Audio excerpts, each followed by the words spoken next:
Toronto, March 8, 1998. A young woman's lifeless body is found in a back alley, hidden behind a downtown apartment. No ID, no suspects, no justice. For over 2 decades, her murder haunted investigators and devastated a family who never stopped asking why.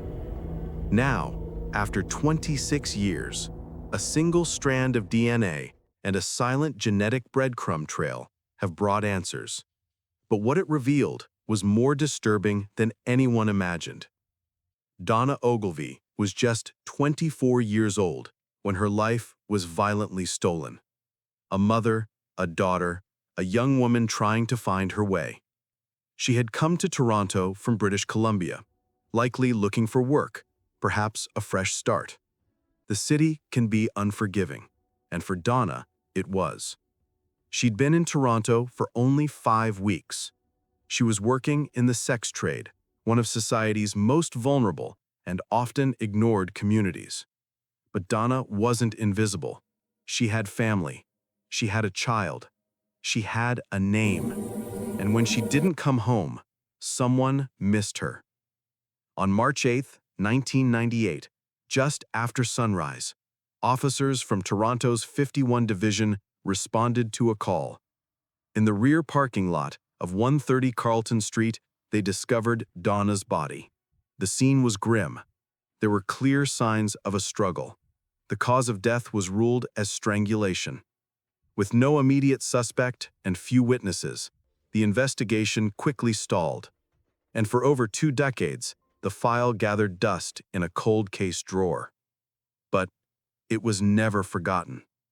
And if you're watching this, take a second to comment where you're watching from. We're building a community of voices for victims who no longer have one. The investigation into Donna Ogilvie's murder began on a cold Sunday morning, March 8, 1998, when police responded to a report of a woman's body found behind an apartment complex at 130 Carlton Street in downtown Toronto. She was discovered in a rear parking lot, lifeless, alone, partially clothed. The early morning light cast harsh shadows across the pavement, and the stillness of the scene only deepened the horror of what officers encountered. The young woman had been strangled. There were signs of a struggle. It was violent, personal. At first, there were no obvious clues. No purse, no ID, no witnesses had seen her being attacked. She had bruises consistent with restraint and evidence of possible sexual assault.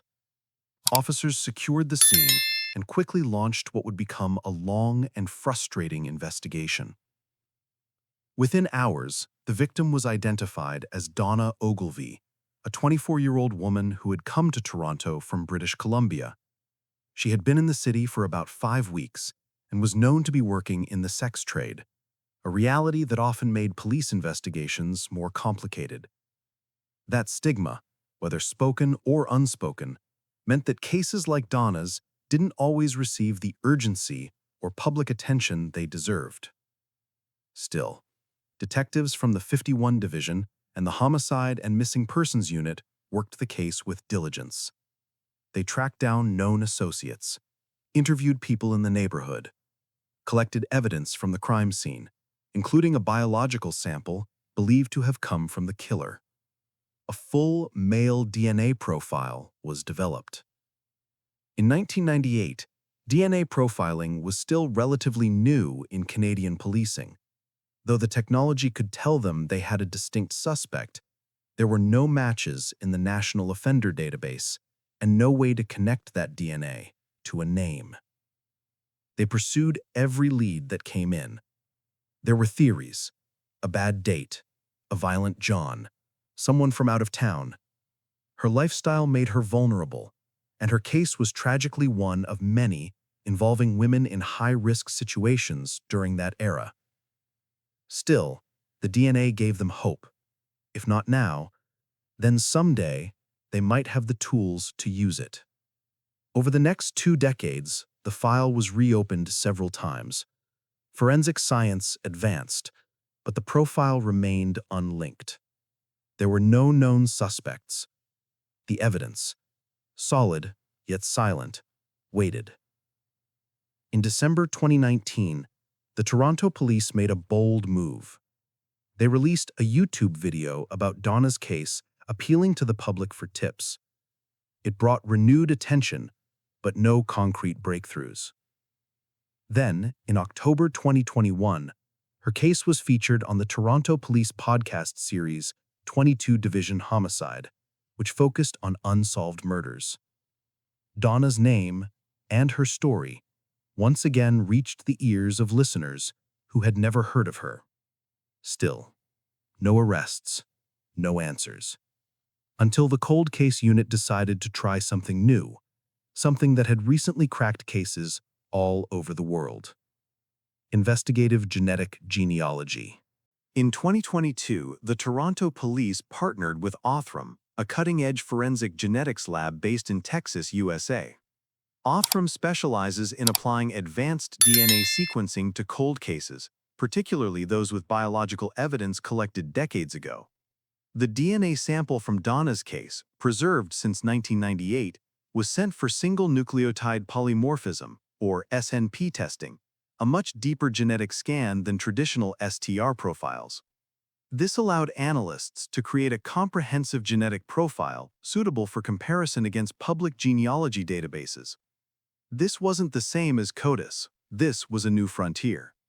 Instead of matching directly to offenders, genealogists used these profiles to find familial connections, distant relatives who submitted their DNA to public sites for ancestry research. Through genetic triangulation, family tree building, and public records, genealogists began narrowing the field. It's a painstaking process. One distant cousin leads to another. Trees are built out, then pruned. Names are checked against old addresses, occupations, timelines. Slowly, piece by piece, the invisible man who left his DNA at the scene began to take shape. By late 2024, one name emerged: Ronald Gordon Ackerman. Ackerman hadn't left his DNA in any criminal system, but his relatives had, unknowingly helping connect a chain that ended with his name. Once police had him on their radar, they began background checks, movement tracking, and surveillance. They learned that in 1998, Ackerman lived in Scarborough, a suburb of Toronto. He worked as a long-haul truck driver, a job that gave him both access and mobility. He could disappear into the landscape, and he had. Investigators knew they needed a direct DNA sample to confirm the match. So, they waited, watched, and in early 2025, they got their chance. On February 6, 2025, Ronald Gordon Ackerman boarded a plane from Edmonton, Alberta, bound for Toronto. He was working in the oil fields of northern Alberta, far from the life he'd lived 26 years earlier. Unbeknownst to him, Toronto police were already waiting.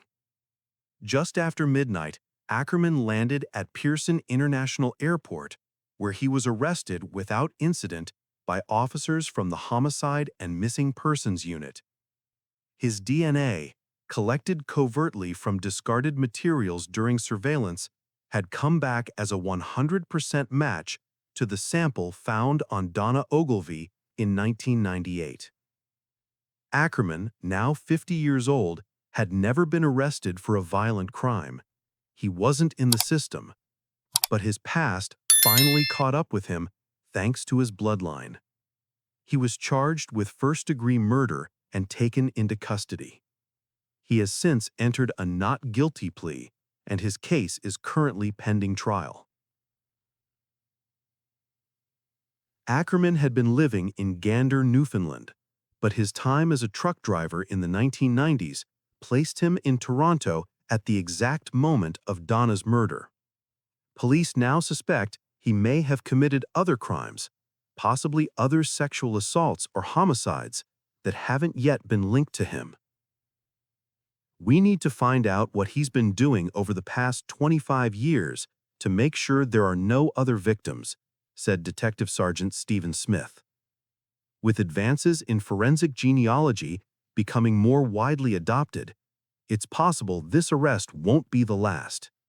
And it's a reminder, even if someone thinks they've escaped justice, DNA never forgets.